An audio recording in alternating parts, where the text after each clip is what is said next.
What is happening in America is perhaps in Texas or the rural South, where football defines manhood, the numbers are fine. But you can go to the Wall Street Journal and see that soccer numbers are up and lacrosse numbers are up and baseball numbers are up and basketball numbers are up and youth football numbers are not up. It's a reality. But let me pump the brakes just for a second. Yes, football is eroding at the youth level. People say it's not safe. They've also been saying that about fast food and soft drinks for 20 years. And 50 million people today in America will eat fast food. And 50 million people tomorrow will too. And fast food sales in 2014 were $191 billion. billion. They're still powerful and consumed, and at times they're not good for you, like football. The NFL could lose 50% of its ratings and still be the most watched pro sports league in America.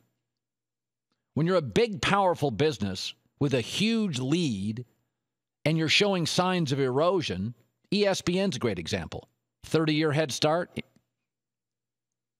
cord cutting, bad press, sexual harassment stuff in the news yesterday. Well, the key is for powerful businesses with huge leads that are showing signs of erosion. A, don't deny the numbers. Don't argue about it, Jethro. They need to put a skirt on. No, there's real data proving it can be unsafe. Don't deny cord cutting. Don't deny the problems of trans fat. Don't deny sugar on teeth data. And don't deny football's violent and needs to be improved. And number two, fight back with smart, safe, evolving technology and changes. Here's the good news. The NFL's great at that. They've always been really, really good at that. Baseball's not always been great at evolving. They're getting better at it. Younger commissioner, Rob Manfred, more engaged, I think. A lot of analytics and moneyball people in baseball, real thinking types. I like that. The NFL's had massive rule changes to increase safety. It's working. 25% drop in concussions. In my opinion, the kickoff will be done within the decade.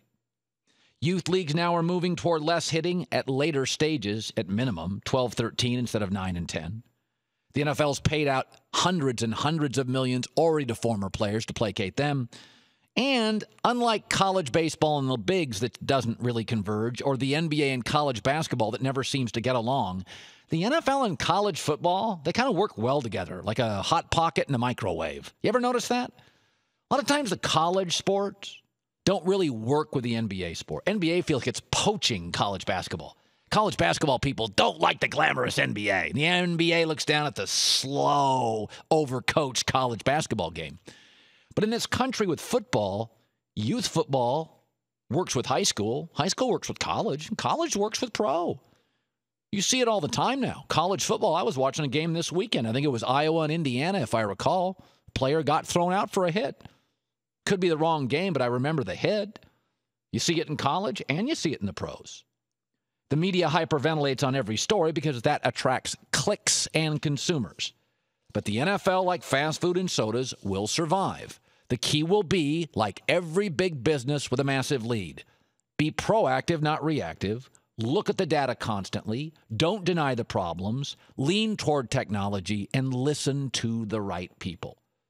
Football will absolutely look differently 10 years from now than it does today. But guess what? It looks different today than 10 years ago. And we've never watched it more, and it's never thrived at a higher level.